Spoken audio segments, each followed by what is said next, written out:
You already know what you'd do with it. Not vaguely, specifically, the house you half designed in your head, the trip, the resignation letter. You've written that one in your mind so many times you could deliver it from memory. And here's what's strange about all of that. The people who actually did it, who bought the ticket on a Tuesday, checked their phone on a Wednesday, and discovered their entire life had just changed. A disturbing number of them ended up worse off than before, not a little worse, bankrupt, depressed, estranged from everyone they loved. They got the thing you've been quietly dreaming about, and it broke them. And the reason why has nothing to do with luck, and everything to do with the way your brain is secretly running the whole show. Let's start with a number that doesn't make sense, roughly 70%. That's the commonly cited figure for lottery winners who burn through their entire windfall within a few years. Now, you might hear that and think, okay, they were irresponsible, bad with money, made foolish decisions, and that's the obvious interpretation, the one almost everyone reaches for. But here's the thing, many of these people weren't reckless before they won. They were ordinary, careful even. People who clipped coupons, negotiated bills, checked their bank balance before going out for dinner. The money didn't reveal some hidden flaw in their character.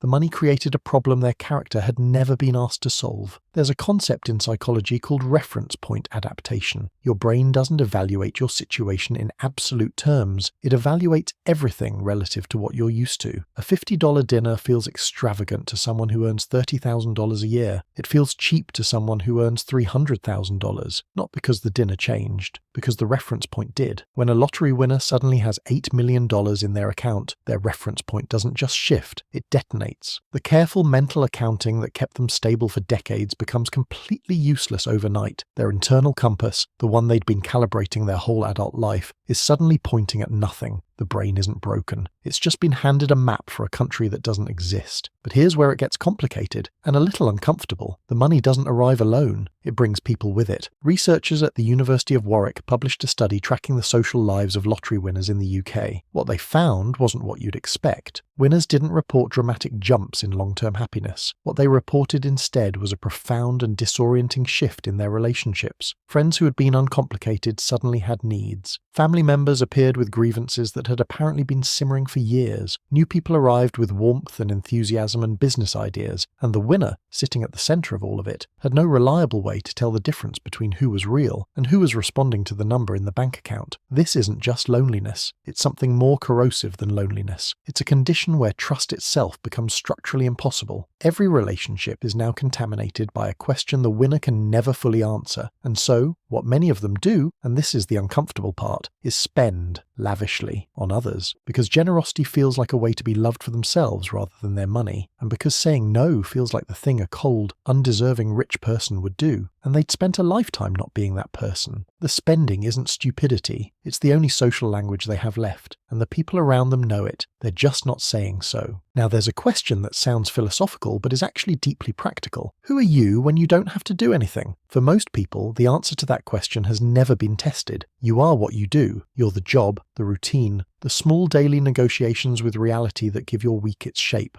Monday means something. Friday means something. The alarm going off at 6:47 means something, even if what it means is that you'd rather it didn't. That friction, that mild daily resistance, is quietly doing something important. It's giving you a sense of forward motion, a reason to be somewhere, a version of yourself that exists in relation to other people and obligations. Win the lottery and all of that evaporates overnight. Researchers call this role exit, the psychological disruption that happens when a core identity is suddenly removed. It's been studied in retirees, in professional athletes after their careers end, in people who leave high-pressure careers. The pattern is consistent. The loss of structure doesn't feel like freedom at first. It feels like floating, and floating, after a while, starts to feel like drowning. William Post won $16.2 million in the Pennsylvania lottery in 1988. Within a year, he was $1 million in debt. His brother hired a hitman to try to kill him. His landlady sued him for a share of the winnings. He was arrested for firing a gun at a debt collector. He later said, and this is the line that should stop you, I was much happier when I was broke. Not because poverty is good, because he had lost the architecture that made him himself. The money didn't give him a new identity, it just demolished the old one. And nobody warns you about that part. Nobody puts it on the ticket. Here's the mechanism underneath all of it, and it's not what you think. Everything we've talked about so far, the spending, the broken relationships, the identity collapse, points at something deeper, something that behavioral economists have spent decades trying to articulate cleanly. And the cleanest version of it is this: your brain was never designed to manage abstract wealth. It was designed to manage immediate resources. Think about how you actually experience money day to day. You feel the $6 coffee, you feel the rent going out, you feel the small lift of finding a $20 note in an old jacket. These are concrete, physical, emotionally legible events. Your nervous system knows how to process them. But $8 million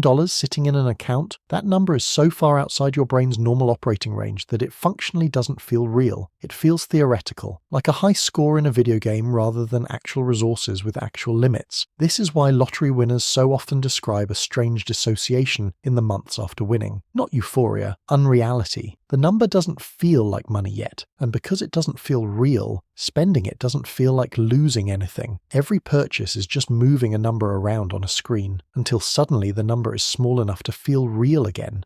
And by then, it's almost gone. In 2010, researchers at Vanderbilt, Kentucky and Pittsburgh tracked Florida lottery winners and found that the larger the jackpot, the more likely the winner was to file for bankruptcy within 5 years. Bigger prize, worse outcome. Because the bigger the number, the further outside normal comprehension it sits. The brain can't grip it, and what the brain can't grip, it can't protect. The problem was never the money. It was always the distance between the money and anything the brain knows how to feel. And yet, almost nobody sees it coming. This is perhaps the strangest part of the whole story. Lottery winners are not naive people. They've watched the news. They've heard the cautionary tales. Many of them, in the hours after winning, tell themselves a version of the same thing. I won't be like that. I'm different. I'm sensible. And they mean it completely and sincerely. Because there is a powerful psychological force called optimism bias, the near universal human tendency to believe that bad outcomes happen to other people and that our own good judgment will protect us where others failed. It doesn't matter how many times you've heard the story. The brain exempts you from it automatically. And this is the thing that makes lottery ruin so quietly tragic. It's not greed. It's not stupidity. It's a perfectly normal human brain, built for a world of scarce and manageable resources, suddenly dropped into a situation it has no instincts for, no reference points for, and no social permission to ask for help with. Because who do you call? Who do you talk to about the psychological burden of having too much money? The sympathy is not exactly forthcoming. So the winner stays quiet, makes decisions alone, and the isolation compounds everything else. There's a cruelty to it that gets missed in the headlines. The headline is always "Lottery winner goes broke." The actual story is almost always a completely ordinary person was handed an extraordinary situation with no preparation, no framework, and no one they could fully trust, and they did the best they could with a brain that wasn't built for it. That's not a story about failure, that's a story about being human. Next time you buy a ticket, notice what happens in the 24 hours after. The daydream kicks in almost immediately. The house, the resignation letter, the version of your life where everything is finally, permanently fine. And that feeling, that specific warmth, is actually the product, not the jackpot. The jackpot is almost beside the point. Lotteries have always understood something about the brain that we prefer not to look at directly. We don't really want the money. We want the relief from the weight of not having enough. And here's what the winners discovered, the hard way, that the rest of us haven't had to yet. The weight doesn't lift. It just changes shape. Next time you're standing at that counter, ticket in hand, you're not buying a chance. You're buying a feeling. The question is whether you'd still want it if you knew what came next.